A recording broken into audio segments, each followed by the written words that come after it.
ہمارے مشائخ نے لکھا ہے کہ سلوک کا راستہ 4 قدم ہے. سلوک کا راستہ 4 قدم ہے.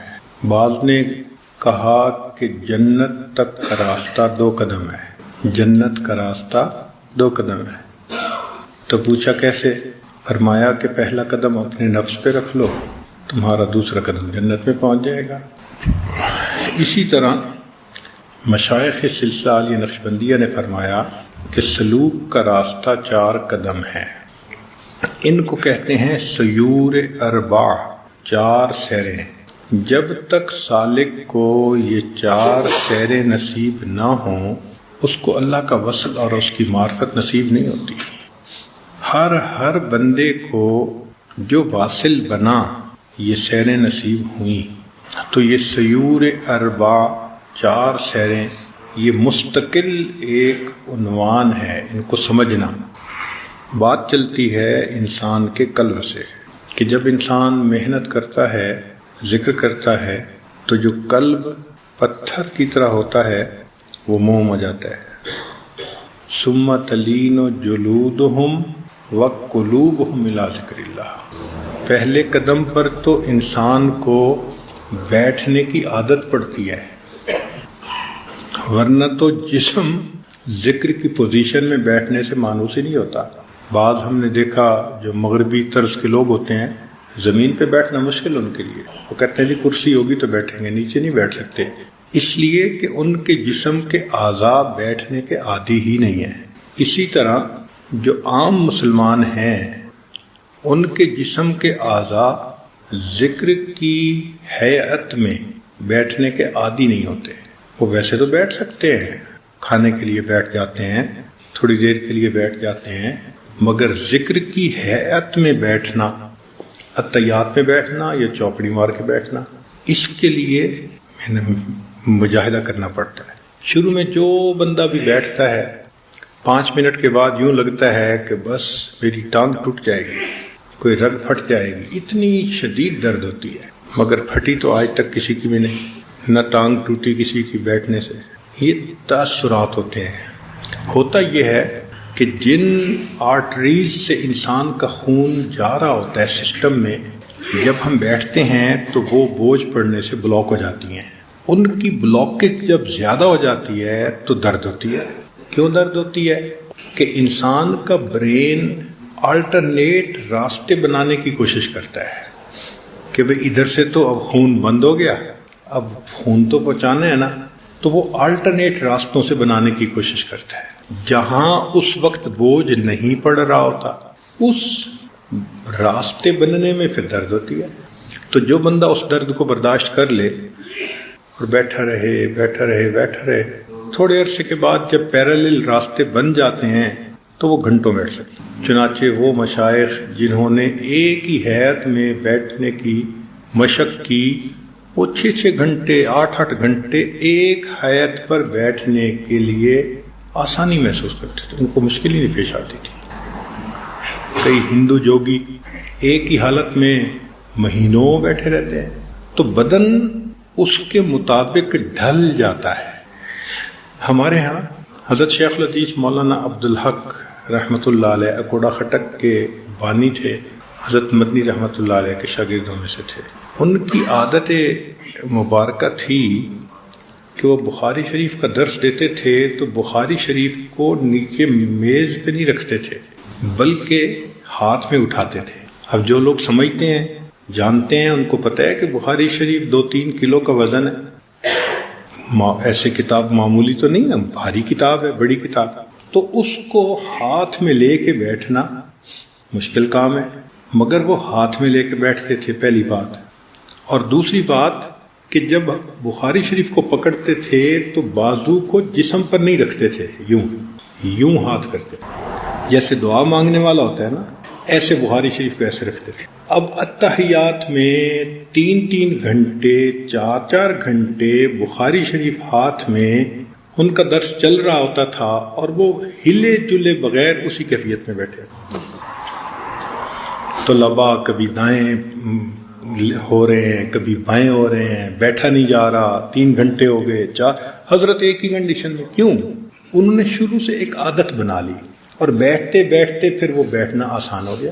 تو یہ انسان کے بدن کی ایک ترتیب ہے کہ جس کنڈیشن میں انسان بیٹھنے کی کوشش کرے گا مشکل تو ہوگی لیکن پھر بدن اس کے لیے تیار ہو جاتا ہے. اس کو کہتے ہیں ثم تلین جلودہم، کہ ان کی جلدیں، ان کے بدن پھر پہلے نرم ہوتے ہیں ذکر کے لیے، اور جب بیٹھنے کی عادت پڑ جاتی ہے تو پھر قلوبہم الی ذکر اللہ، دل بھی نرم ہو جاتا ہے. دل کی جو سختی کی بنیادی وجہ ہے نا وہ غفلت ہے.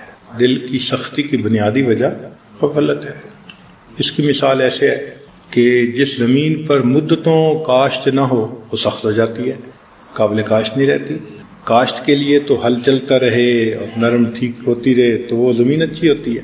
تو لمبا عرصہ اگر کاشت نہ ہو تو زمین قابل کاشت ہی نہیں رہتی. دل کی زمین بھی ایسے ہے کہ اگر اس پر ذکر نہ کیا جائے تو یہ سخت ہو جاتی ہے. اور دلیل قرآن عظیم الشان میں سے الم یأن للذین آمنوا ان تخشع قلوبهم لذکر اللہ وما نزل من الحق ولا یکونوا کالذین اوتوا الکتاب من قبل. اور یہ اپنے سے پہلے اہل کتاب کی مانند نہ بنے. کیوں؟ فطال علیہم الامد، ان پر طویل مدت غفلت کی گزر گئی. نتیجہ کیا نکلا؟ فقست قلوبہم، ان کے دلوں کو سخت کر دیا. تو یہ جو فطال علیہم الامد ہے نا، ہمارا اصل میں یہ حال ہے کہ ہم مدتوں ذکر میں نہیں بیٹھے، مدتوں ہمیں اس کی فکر نہیں ہوئی تو اس کی وجہ سے دل سخت کر دیا گیا. اب اس کو نرم کرنے کے لیے پھر بیٹھنا پڑتا ہے. تو آپ مراقبے میں جب بیٹھیں تو چاہے آپ چوکور بیٹھیں آلتی پالتی مار کے یا اتحیات میں بیٹھیں، یہ آپ کی اپنی مرضی ہے، مگر ایک حیت میں بیٹھیں. شروع میں 5 منٹ بیٹھیں گے، پھر مجاہدے سے 10 منٹ بیٹھیں گے، پھر 15 منٹ. جو 5 منٹ نہیں بیٹھ سکتا تھا وہ 2 گھنٹے بھی بیٹھ جائے گا، عادت بن جائے گی. تو یہ عادت بنانی پڑتی ہے، اس سے ڈرنا نہیں ہوتا. پہلے تو شیطان کہتا ہے کہ بس ٹانگ ٹوٹ جائے گی، اور جب بیٹھنے کی عادت پڑ گئی تو پھر کہتا ہے اب تو تیری گردن ٹوٹ جائے گی. چونکہ ہر وقت سر جھکا کے بیٹھے رہنے سے گردن میں بھی درد ہوتی ہے، مگر ایک عادت پڑ جاتی ہے. پھر گھنٹوں انسان بیٹھتا ہے، سکون پا لیتا ہے اس کنڈیشن میں. تو آپ یہ سمجھیں کہ جو قلب جاری ہونا ہے اس کی پہلی ریکوائرمنٹ کہ ہم مراقبے میں لمبا بیٹھنے کی عادت ڈالیں. کہ ابتدائی اسباق میں رات کو لیٹ کے سوتے ہی نہیں تھے. کئی سال شروع کے ایسے ان کی زندگی کے گزرے، بس ہر کام سے فارغ ہو کے مراقبے کی حالت میں بیٹھ جاتے تھے اور اسی میں اونگ آتی، نیند آتی، وہی رات کی نیند ہوتی تھی. لمبا لیٹ کے سونا سالوں موقوف. اب چونکہ ذکر کی نیت سے بیٹھتے تھے تو چاہے وہ 2 گھنٹے بیٹھے رہیں، 3 گھنٹے، اور نیند رہے تو چارجنگ ہوتی رہتی تھی. آپ بتائیں، آج کل تو سمجھنا آسان ہے کہ سیل فون اگر آپ چارجر کے ساتھ لگا دیں تو پھر اس کے بعد سکرین آن ہو تو بھی چارجنگ ہوتی ہے، آف ہو تو بھی چارجنگ ہوتی رہتی ہے. چارجنگ پہ تو فرق نہیں آتا. تو جب ایک بندہ اپنے چارجر کو لگا کے مراقبے کی نیت کر کے بیٹھ گیا، اب آنکھ کی سکرین آن ہو تو بھی چارجنگ ہوگی، آف ہو جائے تو بھی چارجنگ ہوگی. تو جن کو یہ ذکر قلبی نصیب ہوا انہوں نے پاگلوں کی طرح محنت کی اس کے حصول کے لیے. یعنی دنیا تو کیا کہے گی، حتی یقال انہ مجنون، گھر کے لوگ کہتے ہیں تو پاگل ہو گیا ہے، لیٹ کے سوتا نہیں ہے. ایسی بھی کون سی بات ہے؟ تو یہ جو بات ہے نا حتی یقال انہ مجنون، یہ پوری ہو کے رہتی ہے. چاہے بیوی کہے، چاہے گھر کے لوگ کہیں، چاہے باہر کے لوگ کہیں، چاہے مخالف لوگ کہیں، مگر کہتے سب ہے پاگل ہے. پاگلوں کی طرح جن لوگوں نے محنت کی اس نعمت کو پانے کے لیے، اللہ نے پھر یہ نعمت ان کے لیے آسان کر دی. آج تک ہمیں زندگی میں ایسا بندہ نہیں ملا کہ منٹوں کے مراقبوں سے جس کی نسبت کبھی ہو گئی ہو. روزانہ چند منٹ پڑھنے سے تو پرائمری میں بچہ پاس نہیں ہوتا. آپ بتائیں نا، کسی بچے کو آپ 10 منٹ روزانہ پڑھائیں تو سال کے بعد پاس ہو جائے گا. اور 10 منٹ روز پڑھنے سے تو پرائمری کا امتحان پاس نہیں ہوتا، ولایت کا امتحان کیا پاس ہوگا. تو یہ منٹوں کو چھوڑیں، یہ تو مبتدی لوگوں کے لیے ہوتے ہیں. کہ جن کو مس نہیں، دین پہ ان کی ترتیب ہی نہیں، ان کو دین کے قریب کرنے کے لیے ڈویبل چیز بتانی ہوتی ہے کہ وہ سمجھے کہ ہاں وہ یہ کر سکتے ہیں۔ اگر پہلے دن ہی کہہ دیں بھئی گھنٹہ تم نے بیٹھنا ہے، تو وہ تو کہیں گے کہ پتہ نہیں، یہ تو ہو ہی نہیں سکتا ہمارے لیے۔ اس لیے یہ جو 5-10 منٹ ہیں یہ بہت ہی مبتدی بندے کے لیے ہیں کہ وہ اس ترتیب پہ آ جائے، وحشت محسوس نہ کرے۔ جو آگے اور اب وہ چاہتے ہیں کہ ہمیں یہ نعمت مل جائے، تو ان کو تو پھر اب گھنٹوں بیٹھنا۔ میں نے ایک دن پہلے بھی کہا کہ جتنا بڑا افسر ہوتا ہے اس کی ملاقات کے لیے گھنٹوں انتظار میں بیٹھنا، اور ملک کے صدر سے ملاقات کے لیے تو مہینوں انتظار کرنا پڑتا۔ تو مالک الملک سے ملاقات کے لیے کتنا انتظار کرنا پڑے گا بھائی؟ انتظار تو کرنا ہی پڑنا ہے۔ جو یہاں انتظار کر کے جائے گا تو قبر سے اٹھتے ہی وہ مسکرا کر ملیں گے۔ بھائی تم تو ویٹنگ روم میں بیٹھ کے آئے ہو نا، تم تو انتظار کر کے آئے ہو نا، اب تو تمہاری باری ہے۔ اور جو بیٹھے ہی نہیں ہوں گے پھر ان کو وہاں انتظار کرنا پڑے گا۔ تو انتظار تو کرنا پڑنا ہے، حسن کا دستور ہے، انتظار کرواتا ہے، شہنشاہوں کی ترتیب ہے، انتظار کرواتے ہیں۔ تو مالک الملک بھی انتظار کرواتا ہے، اس لیے وہ بھی چاہتا ہے کہ بیٹھو میری یاد میں۔ تو ایک بات کہ ذکر قلبی حاصل کرنے کے لیے جو بندہ سنجیدہ ہے تو ایک تو اسے بیٹھنے کی ترتیب بنانی پڑے گی، چاہے تہجد کے بعد بنائیں، چاہے عشاء کے بعد بنائیں، چاہے دن میں بنائیں، اس میں کوئی پابندی نہیں ہے۔ جو سہولت کا وقت ہے اس وقت میں بنائیں، مگر بیٹھیں صحیح، ٹائم کھلا ہو۔ جب آپ بیٹھ گئے تو اب سب سے پہلی چیز کیا ہوگی کہ شیطان شیطانیت دکھائے گا، اور وہ برے خیالات شہوانی شیطانی بھرمار کر دے گا۔ آپ پریشان ہو جائیں گے کہ یار مراقبے کے بغیر ہی اچھے تھے، کہ مراقبے کے بغیر تو ایسے خیال نہیں آتے تھے، ذرا مراقبے میں بیٹھے تو کیا کیا تماشے۔ یہ اصل میں شیطان کا حربہ ہے انسان کو مایوس کرنے کے لیے۔ تو کیا ہوتا ہے کہ نیا بندہ مراقبے میں سر جھکاتا ہے، 1 منٹ کے بعد سر اٹھا دیتا ہے، بس ٹھیک، اس سے نہیں بیٹھا جاتا۔ اس کو بھی مجاہدہ کرنا پڑے گا، برداشت کرنا پڑے گا۔ اس کی مثال یوں سمجھیں کہ اگر کسی کمرے میں بلی نے پاخانہ کر دیا ہو تو جیسے ہی آپ دروازہ کھولیں گے تو بو تو آئے گی۔ اب آپ فوراً دروازہ بند کر دیں تو بو تو نہیں نہ ختم ہو سکتی۔ بو ختم کرنے کا ایک ہی طریقہ ہے کہ دروازہ کھولیں، بو کو برداشت کریں اور نجاست کو صاف کریں، ہمیشہ کے لیے ختم۔ اسی طرح جب ہم مراقبے میں بیٹھتے ہیں اور دل کا دروازہ کھولتے ہیں تو شیطان بلی نے وہاں نجاست کی ہوتی ہے، تو بو کو دیکھ کے بند کرنے کی ضرورت نہیں ہے، بیٹھے رہیں۔ یہ سوچیں کہ اگر اس دل کو میں لے کے اللہ کے سامنے گیا تو کیا شکل دکھاؤں گا کہ تمہارے دل میں یہ کوڑا کرکٹ بھرا ہوا ہے، یوں تم نے میرے گھر کو برباد کیا، ویران کیا۔ تو بلکہ دل میں افسوس ہو کہ میں نے بڑی دیر کے بعد اس چیز کو ریئلائز کیا کہ مجھے دل کو سنوارنا ہے، صاف کرنا ہے۔ تو بیٹھے رہے، جو خیال آتا ہے بیٹھے رہے۔ ہوگا کیا کہ پہلے دن 100 خیال آئیں گے، پھر 99 ہو جائیں گے، پھر 98 ہو جائیں گے، پھر 97۔ یہ خیالات گھٹتے جائیں گے اور جو حضوری اور توجہ والا ٹائم ہے وہ بڑھتا جائے گا، حتیٰ کہ ایک ایسا وقت آئے گا کہ جیسے ہی سر جھکائیں گے اللہ کی یاد میں آپ ڈوب جائیں گے، استغراق کی کیفیت حاصل ہو جائے۔ پھر گھنٹوں بیٹھیں گے، دل کے آئینے میں ہے تصویر یار، جب ذرا گردن جھکائی دیکھ۔ تو اس میں بیٹھنا، اور دوسرا وساوس سے مت گھبرانا، اور تیسرا کیفیت کا ٹھیک ہونا۔ کیا کچھ لوگ مراقبے میں بیٹھ کے سانس سے کرنے لگ جاتے ہیں، یہ صحیح طریقہ نہیں ہے۔ جذبہ بھی محسوس ہوگا اور وارفتگی بھی محسوس ہوگی، مگر دل صاف نہیں ہوگا۔ دل تو صاف ہوگا جب اس طریقے سے کریں گے جو مشائخ کے اوپر اللہ نے کھولا ہے۔ یہ الہامی طریقہ ہے نا، تو رب کریم نے جو الہام فرمایا کہ اس طرح کرنے سے یہ دل صاف ہوتا ہے، وہ تو اسی طرح ہوگا۔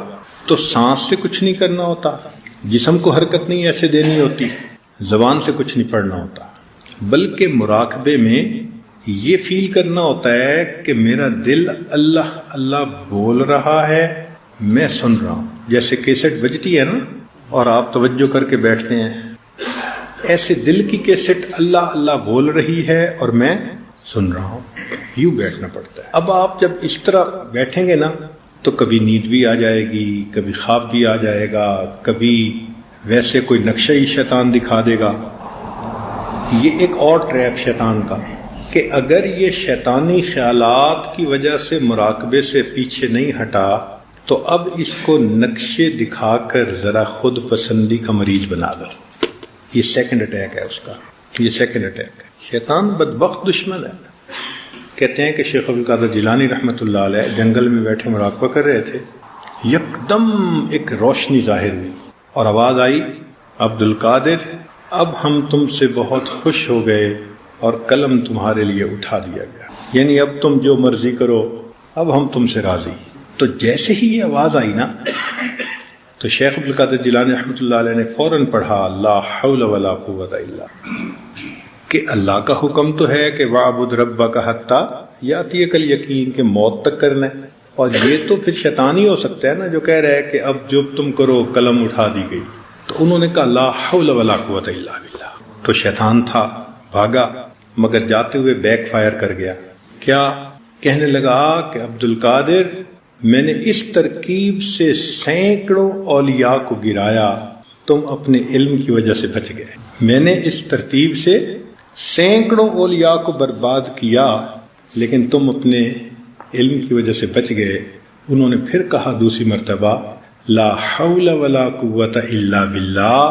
او بدبخت اپنے علم کی نئی وجہ سے نہیں بچا، اللہ کے فضل کی وجہ سے بچا. اب بتائیں کہ جب اس راستے میں یہ ایسے باریک حملے کرتا ہے تو کتنا انسان کو بیدار رہنے کی ضرورت ہے اور کتنا پھر شیخ کی سرپرستی کی ضرورت ہے. تو اس لیے پہلے تو یہ الٹے سیدھے خیالات کے ذریعے سے طبیعت اچاٹ کرنے کی کوشش کرے گا، اور اگر نہیں آئیں گے بعض تو پھر نورانی نقشے اور فلاں نقشے بنا کے پھر خود پسندی میں مبتلا کر. حضرت ہم تو جنت کے مناظر دیکھتے ہیں. بھائی مراقبے میں کوئی منظر نہیں دیکھنا، اگر کوئی دیکھے بھی صحیح تو آپ سمجھ لیں کہ یہ رکاوٹ ہے. مراقبے میں صرف اللہ اللہ سننا ہے، اس کے سوا کچھ بھی اگر ہے تو وہ ٹریپ ہے. کلیئر ہو گیا نا؟ اس کے علاوہ اگر کچھ ہے تو وہ ٹریپ ہے. مقصود ہے اللہ اللہ سننا. اب یہ جو اللہ اللہ ہے یہ ایسے نہیں سنائی دیتی کہ آپ بیٹھے رہیں گے اور ایک دن جو ہے سیٹی بجے گی اور اللہ اللہ اللہ اللہ شروع ہو جائے گا. ایسے نہیں ہوتی. اس کی ایک ترتیب ہے، تو وہ ترتیب سن لیں. ترتیب یہ ہے کہ جب انسان توجہ کر کے بیٹھتا ہے تو انسان کے دل کے اندر ایک روح ہے. ایک تو روح ہے نا جو ہمارے بدن کی روح ہے، اور ایک روح ہمارے دل کی ہے. اب آپ کہیں گے کہ یہ دو روحیں کہاں سے آ گئیں؟ بھائی قرآن بھی تو کہہ رہا ہے نا وَكَذَلِكَ أَوْحَيْنَا إِلَيْكَ رُوحًا مِّنْ أَمْرِنَا. تو کوئی وہ بھی تو روح ہے نا، چاہے قرآن کو کہا یا جس کو کہا، لیکن روح تو ہے نا کہ جو اللہ نے اتاری. تو ایک بدن کی روح ہے اور ایک دل کی روح ہے. وہ جو دل کی روح ہے نا وہ اس نور کو جذب کرتی ہے. جب ہم توجہ کر کے بیٹھتے ہیں تو ہمارا مضغہ جو ہے نا یہ تو ہے ایک جسم، جو اصل قلب ہے وہ اس کے اندر ہے. جیسے ہم کہتے ہیں نا کہ یہ تو ہے جسم، اصل انسان اس کے اندر ہے. اسی طرح یہ جو قلب ہے یہ تو مضغہ ہے. اچھا حدیث پاک میں جو آتا ہے کہ گناہ کرنے والے کا دل سیاہ اور نیک بندے کا دل نورانی. تو جو لوگ آپریشن کرتے ہیں اور پمپنگ ہارٹ کو اپنے ہاتھوں میں پکڑتے ہیں تو اگر صحت مند فاسق و فاجر ہوگا تو بڑا اچھا دل ہوگا اس کا دیکھنے میں، اور مریل قسم کا عبادت گزار ہوگا تو دیکھنے میں اس کا دل بڑا عجیب سا ہوگا. تو وہ مضغہ نہیں ہے جس کے اوپر نقطے لگتے ہیں یا نور آتا ہے، وہ اس مضغہ کے اندر ایک روحانی دل ہے جس کو اللہ نے دل کہا. وہ عالم امر کی چیز ہے. کیوں؟ اس کی دلیل تو نص سے ہونی چاہیے نا. اس کی دلیل یہ ہے کہ اللہ رب العزت نے فرمایا کہ انسانوں کے دل بین اصابع الرحمن، رحمان کی دو انگلیوں کے درمیان ہیں، یقلبها کیف یشاء.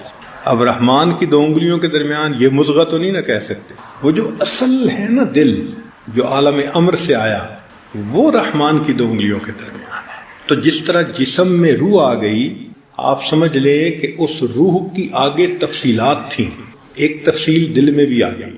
اس روح کو اصل قلب کہتے ہیں. جو ہمارا اصل قلب ہے نا، یہ اس مضغہ برتن کے اندر وہ اصل روح ہے. تو جب ہم بیٹھیں گے، ذکر کریں گے تو وہ روح اندر سے نکلتی ہے. تالا کھلتا ہے دل کا، اور پنجرے کا تالا کھلے تو پرندہ نکلتا ہے. جب دل کے تالے کھلے تو پھر وہ اندر جو پنجرے کے اندر پرندہ تھا وہ نکلتا ہے. اور کل شیء یرجع الی اصلہ، ہر چیز اپنی اصل کی طرف لوٹتی ہے. تو وہ جو انسان کا روح نکلی گویا اور اوپر جانے لگی عالم امر کی طرف، تو اب وہ جو انسان کا مضغ ہے نا، اس میں ایک وائبریشن سی فیل ہوتی ہے. یہ سایہ ہے، وہ اصل ہے. جب اصل جا رہی ہے تو سائے میں بھی تو کچھ نہ کچھ موومنٹ ہوگی نا. تو اس کو کہتے ہیں تحرک. دل کی 2 حرکتیں ہوتی ہیں. ایک ہوتی ہے دل کی پمپنگ، وہ یوں ہوتی ہے، یوں 1 منٹ کے اندر 65 مرتبہ 70 مرتبہ. تو وہ تو پمپنگ ہے، پمپنگ آف دی ہارٹ ہے کہ خون پمپ کر رہا ہے. بس وہ اس فریکوینسی پہ ہوتی ہے. یہ بہت چھوٹی فریکوینسی ہے. جب انسان کا قلب جاری ہوتا ہے تو اس کو ایک تحرک محسوس ہوتا ہے. وہ تحرک کیا کہ ایک وائبریشن ہوتی ہے. وہ وائبریشن بالکل ایسے ہوتی ہے. اب یہ وائبریشن کتنی تیز ہے. اس وائبریشن کی مثال یوں سمجھیں کہ اگر بس سٹارٹ کر کے کھڑی کر دی کسی نے اور آپ اندر بیٹھے ہوئے ہیں تو آپ کا پورا جسم جو ہے نا، وہ ایگزیکٹ پورے جسم کے اندر آپ کو یہ کیفیت محسوس ہو. جب مراقبہ کرتے کرتے پورے جسم میں یہ کیفیت آپ محسوس کرنا شروع کر دیں تو آپ سمجھ لیں کہ اب مجھے تحرک کی نعمت اللہ نے عطا فرمائی. لیکن تحرک کی نعمت سے پہلے انسان کو لطیفے کے اندر درد محسوس ہوتی ہے. یہ اکثر سالکین محسوس کرتے ہیں اور کہتے ہیں جی ہم مراقبے میں بیٹھتے ہیں، ہمیں یہاں درد ہوتی ہے. بھائی جب پنجرے سے نکلے گا پرندہ تو درد تو ہوگی، پوری روح نکلے گی تو پھر بھی درد ہوگی، وہ تو بہت زیادہ ہوگی. اب یہ چھوٹی سی روح نکل رہی ہے تو درد تو ہوتی ہے. تو یہ درد اچھی علامت ہے. جو مراقبے میں بیٹھنے والے لوگ ابتدا میں درد محسوس کرتے ہیں تو یہ درد ایک اچھی علامت ہے، یہ بری علامت نہیں ہے. کئی لوگ گھبرا جاتے ہیں، جی مجھے کوئی ہارٹ پرابلم تو نہیں ہوگی. نہیں، ہارٹ پرابلم تو آپ کو پہلے سے تھی،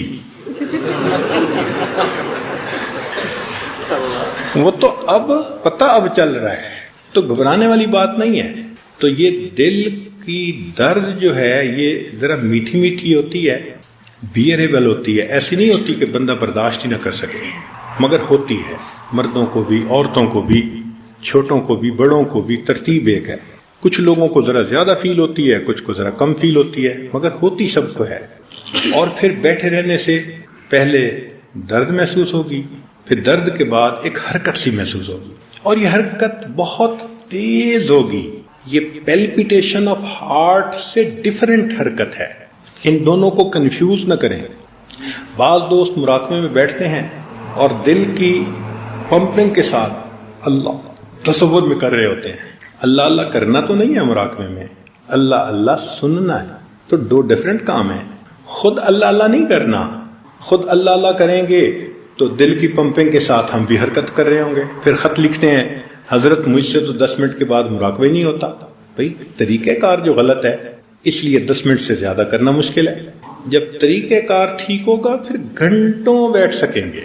تو طریقہ کار یہ ہے کہ یوں سمجھیں کہ دل بول رہا ہے، میں سن رہا ہوں. دل کے کان لگا کے بیٹھیں، توجہ سے بیٹھیں، پرسکون ہو کے بیٹھیں. پہلے درد محسوس ہوگی، پھر درد کے بعد کچھ تحرک محسوس ہوگا.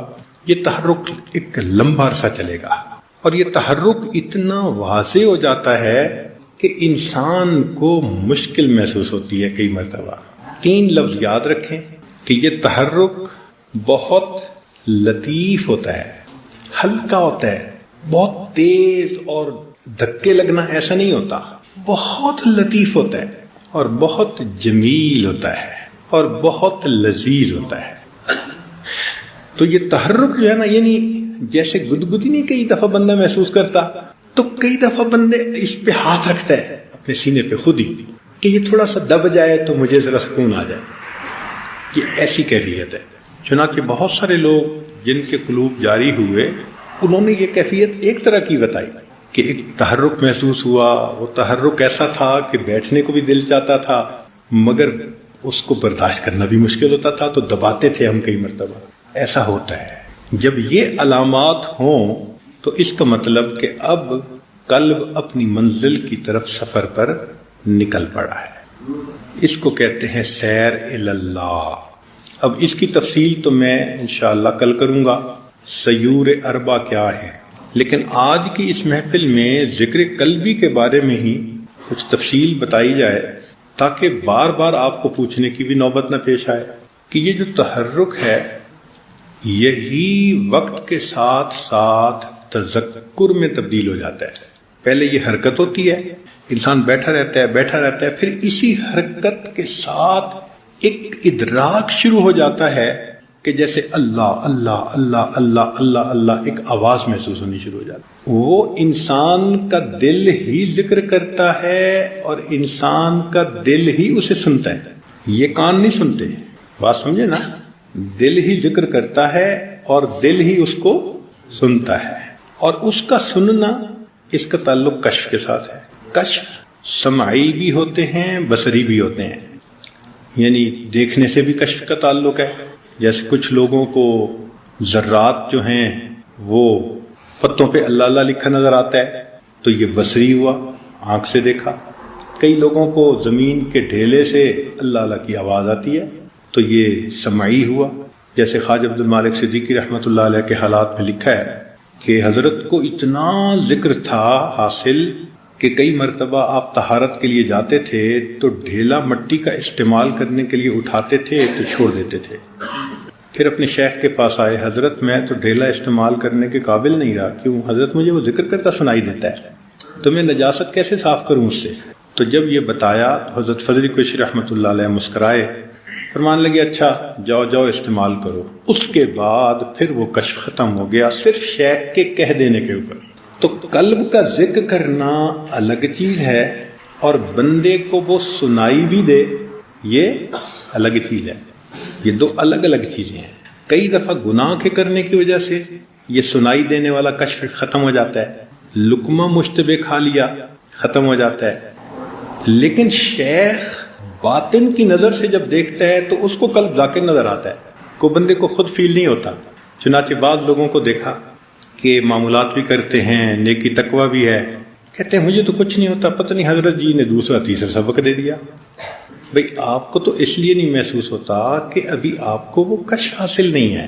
اس کی مثال یوں سمجھ لیں کہ ہوائی جہاز کے اندر بیٹھے ہوئے وہ ایک ان کا آڈیو سسٹم ہوتا ہے، اس میں تلاوت ہو رہی ہوتی ہے لیکن سنتا وہی ہے کہ جو اس کو کانوں سے لگاتا ہے، جو نہیں لگاتا ہو رہی ہوتی ہے مگر سن نہیں پاتا. تو یوں سمجھیں کہ قلب سے اللہ اللہ کی تلاوت کا ہونا الگ کام ہے اور اس کو ہم خود بھی سنیں یہ الگ چیز ہے. اس کا تعلق کشف کے ساتھ ہے. اس لیے سالک کو کھانے پینے ان چیزوں میں بہت احتیاط کرنی پڑتی ہے ورنہ انسان کا کشف جو ہے وہ فوراً ختم ہو جاتا ہے. کشف بہت شیشے کی طرح نازک سی چیز ہے، بے احتیاطی ہوئی اور وہ بند ہوا. چنانچہ حضرت خواجہ محمد معصوم رحمۃ اللہ علیہ اور خواجہ محمد سعید رحمۃ اللہ علیہ، یہ دونوں حضرت مجدد ثانی رحمۃ اللہ علیہ کے بیٹے ہیں. چھوٹے تھے، 6-7 سال عمر تھی، کھیل رہے تھے. حضرت مجدد ثانی رحمۃ اللہ علیہ اپنی مسجد سے باہر تشریف لائے تو جب جوتوں کی جگہ پر پہنچے تو حضرت فرماتے ہیں کہ میں نے دیکھا کہ کچھ جوتے ایک سائڈ پر ترتیب سے پڑے ہیں اور کچھ دوسری سائڈ پر ترتیب سے پڑے ہیں. جب میں متوجہ ہوا تو مجھے یہ کشف ہوا کہ ادھر والے سعید ہیں اور ادھر والے شقی ہیں. یہ اصحاب الیمین میں سے ہیں، یہ اصحاب الشمال میں سے ہیں. حضرت فرماتے ہیں میں کھڑا ہو گیا، یہ کس نے کیا ہے بھائی؟ لوگوں نے کہا جی کہ آپ کے دونوں بیٹے چھوٹے جو تھے وہ کھیل رہے تھے اور کھیلتے کھیلتے وہ جوتوں کو ترتیب میں رکھ کے چلے گئے. حضرت مجلس رحمۃ اللہ پریشان ہو گئے کہ یہ اتنے چھوٹے سے بچے ہیں، اگر اس وقت ان کے کشف کی یہ کیفیت ہے تو یہ آگے کیسے بڑھیں گے؟ تو انہوں نے حضرت خواجہ باقی باللہ رحمۃ اللہ کو خط لکھا کہ حضرت میرے دونوں بچوں کو اتنا کشف حاصل ہے کہ اس طرح میں نے جوتے دیکھے کہ انہوں نے الگ الگ کر دیے. تو خواجہ باقی باللہ رحمۃ اللہ نے فرمایا کہ ان کو میرے پاس بھجوا دو۔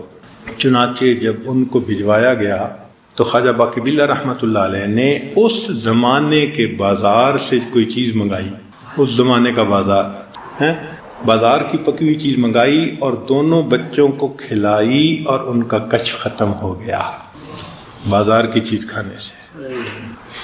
اس زمانے کی بازار کی چیز، اور آج کے بازار کی چیزوں میں تو حلال اور حرام کا ہی نہیں پتہ ہوتا بہت ساری چیزوں میں۔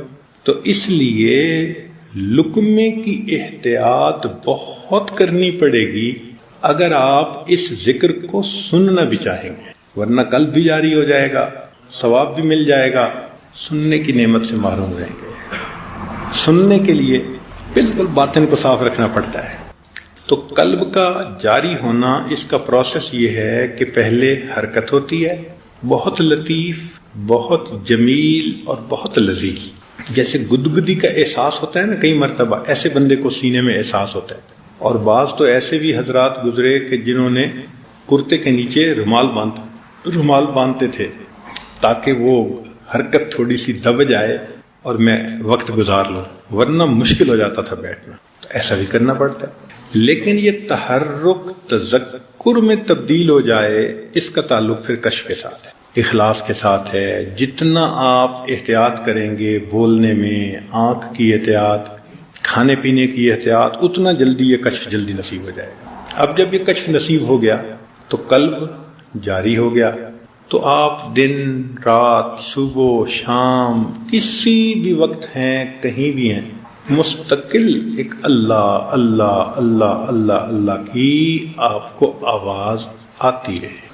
آپ کی آنکھیں سو جائیں گی، آپ کا دل نہیں سوئے گا۔ پورے جسم میں دل ہی ایسا عضو ہے کہ جو زندگی میں کبھی بھی بند نہیں ہوتا، اس کے بند ہونے کا نام موت ہے، ساری زندگی چلتا ہے۔ روحانیت میں بھی اسی طرح کہ جب یہ جاری ہوتا ہے تو پھر اس کے نصیب میں بند ہونا نہیں ہے، یہ چلتا رہتا ہے، بلکہ پھر تو موت پر بھی یہ بند نہیں ہوتا، سونے سے بھی بند نہیں ہوتا۔ نبی السلام نے ارشاد فرمایا، تنام عینای ولا ینام قلبی، میری آنکھیں سو جاتی ہیں، میرا دل نہیں سوتا۔ تو دل کیا کرتا تھا؟ اللہ کو یاد کرتا تھا۔ تو یہ اللہ اللہ کا ذکر انسان کو، اس کو ذکر قلبی بھی کہا گیا حدیث میں، ذکر سری بھی کہا گیا، ذکر خامل بھی کہا گیا۔ حدیث پاک میں یہ تین مختلف نام ہیں اس کے، ذکر قلبی، ذکر خفی، ذکر خامل، یہ مختلف نام ہیں۔ مقصود سب کا ایک قلبی ذکر ہے کہ جس کو حافظہ بھی نہیں سنتے، یہ صرف یا بندہ سنتا ہے یا اس کا پروردگار سنتا ہے، اور کوئی مخلوق نہیں سن سکتی۔ ساتھ بیٹھنے والا بندہ نہیں سن سکتا۔ ہاں، کرامت کے طور پہ اللہ کسی کو سنوانا چاہیں وہ الگ بات ہے، ورنہ ساتھ والے بندے کو پتہ نہیں، یا کرنے والے کو پتہ ہوتا ہے، یا جس کا ذکر ہو رہا ہے اس کو پتہ ہوتا ہے۔ اس کو کہتے ہیں میان عاشق و معشوق رمزیز کرامن کاتبین راہم خبر۔ عاشق اور معشوق کے اندر ایسے اشارے ہوتے ہیں، وہ ایک دوسرے سے پیغام پہنچا جاتے ہیں، فرشتوں کو پتہ بھی نہیں چلنے دیتے۔ چنانچہ فرشتے ذکر نہیں سنتے، پھر وہ لکھتے کیسے ہیں؟ حدیث پاک میں آتا ہے کہ ذکر کرنے والے بندے کے جسم سے ان کو خوشبو محسوس ہوتی ہے، وہ لکھتے ہیں خوشبو آ رہی ہے، خوشبو آ رہی ہے۔ قیامت کا دن ہوگا، اللہ پوچھیں گے کہ بھئی کرامن کاتبین تم نے کیا لکھا؟ اللہ خوشبو آتی تھی، مان لگے ہاں یہ میرے اور میرے بندے کے درمیان راز تھا، یہ اپنے دل میں مجھے یاد کرتا تھا، اب اس عمل کا اجر دینا یہ بھی میری ہی ذمہ داری ہے۔ تو قلبی ذکر کا اجر قیامت کے دن اللہ عطا فرمائے۔ یہ ایک نعمت ہے جو اللہ سے مانگنی چاہیے کہ زندگی کا کوئی دن ایسا ہو، کچھ لمحے ایسے ہوں، ہمارا یہ مردہ دل بھی زندہ ہو اور اس سے بھی اللہ اللہ کی آواز آئے۔ یاد رکھیں کہ مردہ انسان کو زندہ کر دینا یہ چھوٹی کرامت ہے، مردہ دل کا زندہ کر دینا یہ اس سے بڑی کرامت ہے۔ تو ہمارے اکابرین مردہ دلوں کو زندہ کر دیتے، اور کئی مرتبہ تو شیخ کی توجہات ایسی ہوتی ہیں کہ جیسے ہی وہ انگلی لگا کے اللہ اللہ اللہ کرتے ہیں، قلب اسی وقت جاری ہو جاتا ہے، گو کہ سالک کو پتہ نہیں چلتا، چونکہ اس کی سکرین کے اوپر جو وہ آیا ہوا ہوتا ہے۔ کئی دفعہ ونڈ سکرین پہ آپ نے دیکھا ہے نا، مٹی ہوتی ہے، اندر بیٹھے کو یا ویپر ہوتے ہیں تو کچھ باہر پتہ نہیں چلتا، تو وہ سکرین صاف کرنی پڑتی. تو شیخ کی توجہ سے قلب تو جاری ہو گیا، سکرین تو اس نے خود صاف کرنی ہے نا، تو اس کو محنت کر کے صاف کرے گا تو سننے بھی لگ جائے گا. ہمارے حضرت رحمۃ اللہ علیہ فرمایا کرتے تھے کہ کامل مشائخ ایک ایسے مرتبے پہ اللہ ان کو پہنچا دیتا ہے کہ غافل دل والا آتا ہے، ان کی انگلی قلب پہ لگ جاتی ہے، دل جاری ہوئے بغیر بندہ پیچھے نہیں ہٹتا. یہ الگ بات ہے کہ اس کو خود نہیں پتہ چلتا، مگر اس کی یہ پہچان ہے. پھر نیکی کو جی چاہتا ہے، پھر انسان نیک بن جاتا ہے، پھر زندگی بدل جاتی ہے، پھر داڑھی بھی رکھ لیتا ہے، پھر نمازیں بھی پڑھتا ہے. زندگی میں ایک جو تبدیلی محسوس ہو رہی ہے، یہ کیسے ہو رہی ہے؟ اصل میں وہ دل جاری ہو گیا شیخ کی. اس لطیفے کے اوپر ٹائم لگانا پڑتا ہے کیونکہ یہ پہلا سبق، مگر یہ آسانی سے ہو جاتا ہے. ایک نقطہ ذہن میں رکھیں، دنیا بھر کی کتابیں اٹھا کے دیکھ لیں، ان کا پہلا سبق ہمیشہ آسان ہوگا. کوئی کتاب ایسی نہیں کہ جس کا پہلا سبق سب سے مشکل ہو. نہیں، پہلا سبق ہمیشہ آسان ہوتا ہے، اور یہ سلسلے کا پہلا سبق ہے تو اللہ نے اس کو بھی آسان بنایا ہے، مشکل نہیں ہے. ہاں، ایک نیت کرنی پڑتی ہے، کمٹمنٹ کرنی پڑتی ہے کہ اللہ بس میں یہ نعمت چاہتا ہوں. یہ تو نہیں نا کہ ادھر مراقبہ کیا اور باہر نکل کے نیلے کو بھی دیکھا، پیلے کو بھی دیکھا، اس کو بھی دیکھا، اس کو بھی دیکھا، تو ساری اثرات ختم ہو. ایک بد نظری مہینوں کی محنت کو ایک لمحے میں ختم کر کے رکھ دیتی ہے، ایک بد نظری. تو جھوٹ سے احتیاط، غیبت سے احتیاط، کھانے پینے میں احتیاط، ان سب چیزوں سے احتیاط کرنی پڑتی ہے. یہ نعمت تب ملتی ہے. جن لوگوں نے بھی حاصل کیا انہوں نے محنت بہت کی، اور وہ محنت کیا تھی؟ یہی کہ زندگی کو شریعت و سنت کے مطابق بنایا اور ٹائم لگایا، اور اللہ تعالیٰ پھر یہ نعمت دے دیتے ہیں. جب بیٹھتا ہے انسان، بیٹھتا ہے تو بیٹھنے والے کو خالی تو نہیں لوٹاتے. یہ جو قلب کا ذکر ہے، ایک دفعہ یہ مل جائے پھر آگے کے سبق آسان اور بھی ہو جاتے ہیں. کیوں؟ کہ قلب کے ذکر کی وجہ سے اس کا وجود ہر وقت نور کو اخذ کر رہا ہوتا ہے. بھائی جس گھر میں ایک بلب کے اندر روشنی آ جائے تو پھر باقی کمروں میں روشنی پہنچانا تو مشکل نہیں نہ رہتا. پہلا کنیکشن لینا ذرا مشکل ہوتا ہے. تو جس نے پہلا کنیکشن لے لیا اور جس کا قلب جاری ہو گیا، پھر روح کا جاری ہونا، سر کا جاری ہونا، پھر سب آسان ہوتا ہے، مشکل نہیں ہوتا. پھر وہ گھر کی بات ہوتی ہے، یہاں سے کنیکشن یہاں جوڑ دو، یہاں سے کنیکشن یہاں جوڑ دو، باہر سے تو آ ہی گیا نا. اس کا ایسا ہی معاملہ ہے. پہلے زمانے میں بہت زیادہ سفر مشکل ہوتا تھا. گھوڑوں پہ سفر کرتے تھے، اونٹوں پہ سفر کرتے تھے. ایک دن کے اندر 20 میل سفر ہوتا تھا. چنانچہ ہم جی ٹی روڈ پر سفر کرتے تھے، جرنیلی روڈ جسے کہتے ہیں. تو ہم گاڑی میں جاتے ہوئے ہر 20 کلومیٹر کے بعد ادھر بھی بڑے بڑے پیپل کے درخت دیکھتے، پھر 20 کلومیٹر بعد ادھر دیکھتے، تالاب دیکھتے. تو وہ لوگ بتایا کرتے تھے کہ پہلے زمانوں میں قافلے جب چلتے تھے تو ہر 20 کلومیٹر کے بعد پڑاؤ ڈالا کرتے. تو اس کا مطلب 20 کلومیٹر روز، تو 1000 کلومیٹر دور جانا ہو تو ماشاءاللہ 50 دن جانے میں لگیں گے، 50 دن آنے میں لگیں گے. اور آج اللہ تعالیٰ نے کیا مہربانی کر دی کہ ہوائی جہاز بنا دیے. تو 1000 کلومیٹر ہے فرض کرو کراچی، تو 1 گھنٹے میں 1.5 گھنٹے میں بندہ پہنچ جاتا ہے، اور کام کر کے 1.5 گھنٹے میں واپس جاتا ہے. دن کے آدھے حصے میں، پورے دن میں نہیں. صبح جاتے ہیں اور اپنی میٹنگ کر کے لاہور سے شام ہونے سے پہلے واپس آ جاتے ہیں. اب ذرا یہاں ایک نقطہ سوچنے کا ہے کہ جو پروردگار ہم کمزوروں پر اتنا مہربان ہے کہ ہماری کمزوریوں کو دیکھتے ہوئے اس نے جسمانی اور مادی فاصلوں کو اتنا آسان کر دیا کہ مہینوں کے فاصلے گھنٹوں میں آ گئے.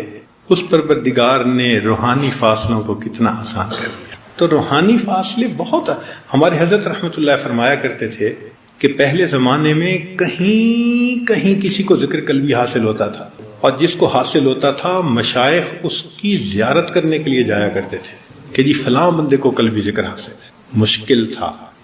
اس زمانے میں اللہ نے کمزوروں کا خیال کرتے ہوئے آسانیاں کر دی ہیں. جتنا چاہے کوئی حاصل کرنا کر سکتا ہے، لیکن اس راستے پہ قدم رکھنا پڑتا ہے اور اللہ سے مانگنا پڑتا ہے. یہ جو باقی چسکے ہیں نا، یہ چھوڑنے پڑتے ہیں. جو ہم چھوڑنے پہ راضی نہیں ہوتے.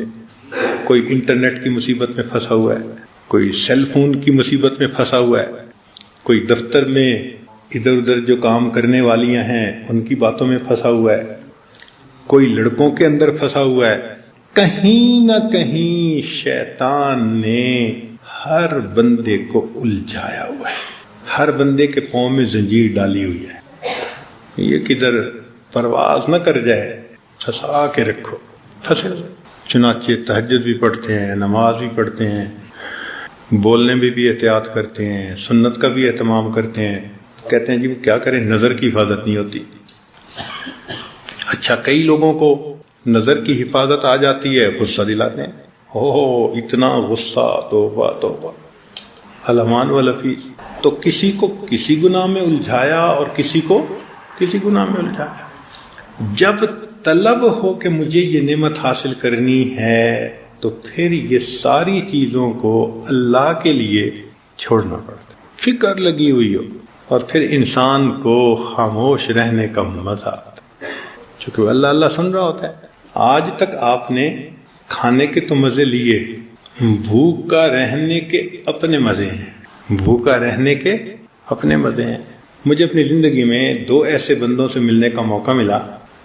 ایک آدمی 50 سال سے صوم داؤدی رکھ رہا تھا, ایک دن روزہ ایک دن افطار, ایک دن روزہ ایک دن افطار, 50 سال سے. اور ایک اور ہمارے جماعت کے ہیں قاری صاحب, شاید ان کو تو اب 35-40 سال ہو گئے, وہ بھی اسی ترتیب پہ پوری زندگی گزار رہے ہیں. آپ سوچیں نا کہ 30-35 سال سے بندے کا معمول ایک دن روزہ ایک دن افطار, ایک دن روزہ ایک دن افطار. تو ایک دن پوچھ لیا کسی نے کہ قاری صاحب آپ کو تو بھوک. کہنے لگے کہ جس دن کھاتا ہوں اس کی بجائے جس دن روزہ ہوتا ہے میں زیادہ انشراح محسوس کرتا ہوں. تو ایک مزہ ہے بھوکا رہنے کا بھی. ابھی ہم اس سے واقف نہیں ہیں, ہم تو ابھی پیٹ بھرنے کے مزے سے واقف ہیں. اسی طرح ہم باتیں کرنے کے مزے سے واقف ہیں, چپ کے مزے سے واقف نہیں. وہ جو چپ کا مزہ نصیب ہو گیا نا, پھر بات کرنا مشکل نظر آئے گا, پھر انسان بات نہیں جلدی کرے گا. ایسے بھی لوگ تھے کہ مراقبہ کرنے بیٹھتے تھے تو 2 رکعت نفل پڑھتے تھے, یا اللہ کسی ڈسٹرب کرنے والے کو نہ آنے دینا. کسی آتے ہیں نا, آ کے جگا دیتے ہیں, اٹھا دیتے ہیں, یہ کام وہ کام فلاں کام. 2 رکعت نفل پڑھ کے مراقبے میں بیٹھتے تھے کہ یا اللہ کوئی مراقبے میں سے اٹھانے والا نہ مسلط کر دینا, کوئی نہ بھیج دینا. کتنی تڑپ ہوگی دل میں, کتنا دل کے اندر شوق ہوگا اس کو حاصل کرنے کا. ہم نے دیکھا ہے بہت ساری خانقاہوں پر کہ آج ذکر قلبی کا طریقہ ٹھیک نہیں سمجھتے لوگ. 90% سے زیادہ خانقاہوں پر ذکر قلبی کا طریقہ غلط ہے. 90% خانقاہ. ہمیں اپنی زندگی میں کئی ایسے سالکین سے ملنے کا موقع ملا, کوئی سانس سے کر رہے ہوتے ہیں اور کوئی آواز سے کر رہے ہوتے ہیں. اور ایک جگہ ہم نے دیکھا کہ وہ گریبان کھول کے نا, اور گریبان میں یوں منہ کر کے اللہ اللہ اللہ اللہ, بس 10 منٹ ایسے کر کے اچھا جی ذکر قلبی ہو گیا. یہ ذکر قلبی تو نہیں ہے. یعنی مشائخ سلسلہ بھی ایسے ہیں کہ انہوں نے لگتا ہے کہ سیکھا ہی نہیں ہے سبق کو.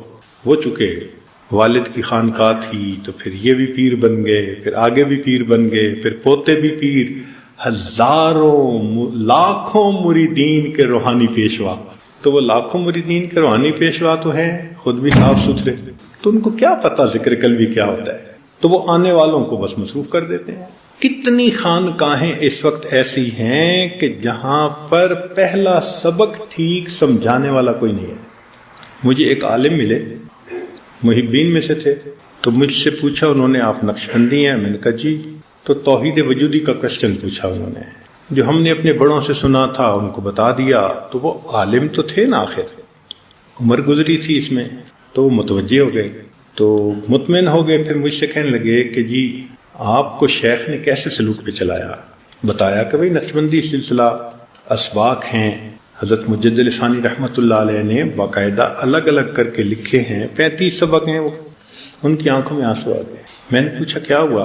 کہنے لگے جی کہ میں اپنے شیخ سے بیعت ہوں 20 سال سے, اور جب بھی میں ان کے پاس گیا انہوں نے مجھے پہلے دن کہا کہ تم نے درود شریف پڑھنا ہے 1000 دفعہ. میں نے پڑھا, پھر 1500 دفعہ، پھر 2000 دفعہ، پھر 3000 دفعہ، حتیٰ کہ 11000 دفعہ روزانہ درود شریف پڑھتے مجھے 20 سال گزر گئے. اور شیخ کہتا ہے تمہیں اسی سے سب کچھ ملے گا. اس کا مطلب یہ کہ ان کے شیخ کو سلسلے کے سبق کا پتہ ہی نہیں تھا. پہلا سبق ہی نہ دیا 20 سالوں میں. بھائی سبق تو ہے ذکر قلبی، اور لگا دیا درود شریف پہ. بھائی درود شریف بہت درجے والی چیز، بہت اچھی عبادت، بڑی نیکیاں، بڑا ثواب، مگر ذکر قلبی تو الگ چیز ہے نا. بھائی ایک بندہ بخار کا مریض ہو، اینٹی بایوٹک دینے کے بجائے میں وٹامن کھلاتا رہا ہوں تو بخار اتر جائے گا؟ بخار تو نہیں نہ اترے گا. تو قلبی ذکر سے شہوات نے کنٹرول ہونا تھا، قلبی ذکر ہی نہیں حاصل ہوا، یہ وہی نہیں سمجھایا، تو اندر کی مرضیں کہاں نکلی 20 سال میں. ہمارے حضرت سید وار حسین شاہ رحمۃ اللہ علیہ یہ بات فرماتے تھے کہ جس طرح ایک ٹیکنالوجی ہوتی ہے نا، یہ الیکٹریکل ٹیکنالوجی ہے، یہ سول ٹیکنالوجی ہے، یہ ایگریکلچر ٹیکنالوجی ہے، وہ فرماتے تھے تصوف بھی ایک ٹیکنالوجی ہے. جو سیکھے گا وہ سکھا سکے گا، جس نے خود نہیں سیکھا وہ کیا سکھائے گا؟ پتہ ہی نہیں ہوگا کہ اس نے مراقبے کی صحیح کیفیت کیا ہے، توجہ کس پہ رکھنی ہے، مقصود کیا ہے، پتہ ہی نہیں. تو جہاں پہلا قدم اٹھوانے والا کوئی نہیں، وہاں پھر 35 اسواق کروانا تو بڑی دور کی بات ہو گئی. ہمیں ایک مرتبہ شروع میں پتہ چلا جی فلاں محلے میں ایک بندہ رہتا ہے، اس کو ذکر قلبی حاصل ہے. طالب علمی کا زمانہ تھا، تو ہم 2 دوست چلے گئے اس کو ملنے کے لیے. تو اس کو ملے، بیٹھے، بس ہم اس کو دیکھے کہ وہ بیٹھے بیٹھے یوں کر رہا تھا، اور یہ اس کا ذکر قلبی تھا. مطلب ذکر قلبی تو وہ چیز ہے کہ فرشتوں کو نہیں پتہ چلتا، اور یہ تو ماشاءاللہ اندھا بھی پتہ چلا لے. اور وہ کہہ رہے تھے یہ میرا ذکر ہے، یہ میرا ذکر ہے. اصل میں وہ بندہ ذکر بہت کرتا تھا، مگر اپنے مسل کو ہلانے کی کوشش کرتا تھا، اور کرتے کرتے وہ مسل کی ایک حرکت اس کو حاصل ہو گئی تھی. وہ مسل بیرونی مسل کی حرکت تھی، وہ ذکر قلبی نہیں تھا. تو جن لوگوں کو ذکر قلبی کے حاصل ہونے کا دعویٰ ہے ان کو بھی ذکر قلبی حاصل نہیں ہوتا. تو اس لیے آج کے زمانے میں اسباق پہ چلانے والے مواقع بہت تھوڑے ہیں. ہمارے حضرت سید وار حسین شاہ رحمۃ اللہ علیہ فرمایا کرتے تھے کہ بعض لوگوں نے زندگیاں گزار دیں، ان کو سبق پہ نہ ڈالا کسی نے. تو یہ ذکر قلبی محنت سے مل جاتا ہے، لیکن مانگنا پڑتا ہے، دعائیں بہت مانگنی پڑتی ہیں. تمنا بنا کے جس طرح بچہ لپٹ جاتا ہے ماں سے، مانگتا ہے، پیچھے نہیں ہٹتا، تھپڑ بھی کھاتا ہے، پھر ماں سے لپٹتا ہے، ایسے لپٹ کے مانگنا پڑتا ہے. تہجد میں، تنہائی میں، فلاں میں، پھر یہ نعمت نصیب ہوتی ہے. لیکن نعمت ایسی ہے کہ زندگی انسان لگا دے تو بھی برا سودا نہیں ہے، پوری زندگی لگا دے. نعمت بہت بڑی ہے. ہم 3 ساتھی تھے اور تینوں کے لطائف پہ ہی اسباق تھے. بہت ابتدا میں تو ایک ہی کمرے میں رہتے تھے، اور کئی دن گزر جاتے تھے، ہمیں آپس میں بات کرنے کا موقع نہیں ملتا تھا.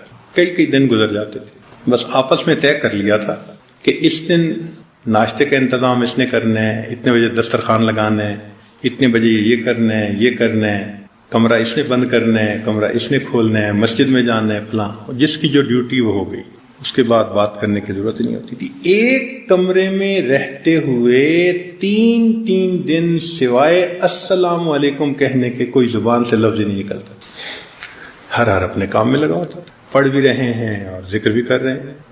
کئی سال ایک ایسی ترتیب رہی کہ اتنا کم بولنا ہوتا تھا کہ الفاظ کو اگر لکھنا چاہتے تو ایک صفحے کے اوپر پورے دن کے الفاظ آ سکتے تھے، اتنا کم بولتے تھے. یہ چپ کے مزے ایسے ہیں. اور سب آپس میں محبت کرنے والے، اور ایک دوسرے کے ساتھ بہت محبت تھی. یہ نہیں تھا کہ محبت نہیں تھی، بہت محبت تھی، مگر کوئی ضرورت بھی نہیں تھی. ضرورت کے مطابق بات کرنی ہوتی ہے نا. وہ سننے میں ہی اتنا مشغول ہوتے تھے کہ زبان کھول کے بات کرنا ایک مصیبت نظر آتی. یہ چپ کے مزے ایسے ہیں، انسان کو ویرانے میں بٹھا دو اور زیادہ خوش ہو جائے گا کہ چلو بولنے والا تو کوئی نہیں ہے. یہ چپ کے مزے ایسے ہیں، لیکن یہ لینے پڑتے ہیں، ہر بندے کو نہیں ملتے.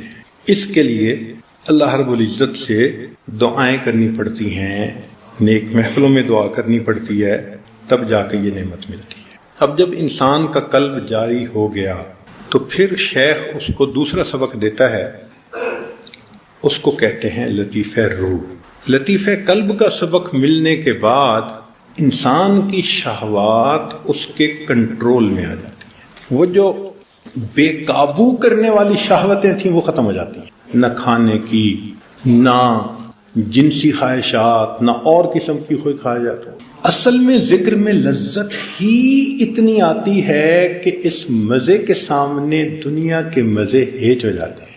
آپ اس کی مثال یوں سمجھیں کہ ایک آدمی کی نئی نئی شادی ہوئی ہو اور اس کو کوئی بندہ کہے یار تمہیں ہم 2-3 بسکٹ کھلائیں گے، آج تم گھر نہ جاؤ، تو وہ ہنسے گا نا، تم اپنی کینڈی اپنے پاس رکھو، اس لیے کہ وہ جانتا ہے کہ میاں بیوی کے جو معاملات ہیں ان کے ساتھ یہ کھانے پینے کی لذتیں کوئی حقیقت ہی نہیں رکھتی۔ جس طرح میاں بیوی کے معاملے میں اور کھانے پینے کی لذت میں کوئی آپس میں جوڑ ہی نہیں، اتنا فرق ہے، اتنا ہی فرق ہے قلبی ذکر کی لذت میں اور میاں بیوی کی لذت میں۔ تو جس کو ذکر قلبی کا مزہ مل جاتا ہے کیوں وہ ترس ترس کے ادھر ادھر دیکھے گا؟ تو ذکر قلبی سے ایک باطنی بیماری بندے کی علاج ہو جاتا ہے، اور اس باطنی بیماری کا نام کیا ہے؟ شہوت ہے، شہوت کنٹرول میں۔ اب دیکھیں نا، کام کیا تو مقصد تو ملا نا کہ شہوات کنٹرول میں آ گئی۔ سبحان اللہ، یہ کیا اعلیٰ محنت ہے کہ جس کی وجہ سے ایسی کرونک ڈیزیز انسان کے اندر سے نکل جاتی ہے، نظر کی حفاظت ایسے مل جاتی ہے۔ سبحان اللہ، ایک صاحب جہاں رہتے تھے تو وہاں سے مسجد 5-4 گلیاں دور تھی، تو جب یہ اس مکان میں موو ہوئے تو پہلے دن مسجد کا راستہ دیکھنے گئے تو ایک گلی میں دیکھا کہ وہاں پر عورتیں ہیں، اس لیے کہ وہاں ایک تنور لگا ہوا تھا اور محلے کی عورتیں وہاں آتی تھیں، روٹیاں بنوا کے لے جاتی تھیں۔ تو پردے والی بھی ہوتی تھیں اور دوپٹے والی بھی ہوتی تھیں، اور ینگ لڑکیاں بغیر دوپٹے والی بھی بعض ہوتی تھیں، جو لڑکیاں ٹین ایجر ٹائپ ہوتی ہیں۔ تو اس قسم کا مجمع تھا۔ پتہ چل گیا کہ اس گلی میں اس جگہ پر یہ تنور ہے۔ پھر اس مکان میں 4 سال رہا وہ آدمی، اور ہر دن 5 مرتبہ جاتے ہوئے بھی وہاں سے گزرتا اور آتے ہوئے گزرتا۔ 4 سال کے بعد جب اس مکان کو چھوڑ کر واپس آنے لگے تو 4 سال کے عرصے میں تنور پر دوسری نظر نہیں پڑی تھی۔ پہلے دن جب پتہ نہیں تھا اس وقت ایک نظر پڑی تھی، اور اس کے بعد 4 سال میں نظر ہی نہیں۔ اللہ ایسی نظر کی پابندی دے دیتے ہیں۔ تو یہ ذکر قلبی بڑی نعمت ہے، اللہ اکبر کبیرہ۔ اور اس میں اگر ماں باپ کی دعائیں بھی ہوں، پیر استاد کی دعائیں بھی ہوں، تو پھر یہ کام اور بھی زیادہ آسان ہو جاتا ہے۔